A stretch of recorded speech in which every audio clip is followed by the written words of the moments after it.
Now to replace the propellers, to remove the propellers first, there are two kinds of propellers, one with the white lines on them, the other doesn't.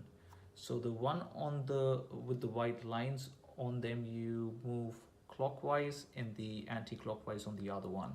So what you've got to do is hold on to the propellers, so just not on the far edge but just on the inside, and then just move your motor clockwise on the white propellers, and that should just pop out right there.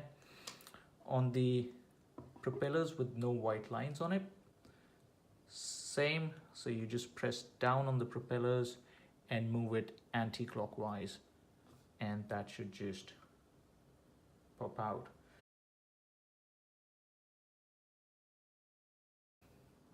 Place them back, put them where the motor's center is. You just put that in.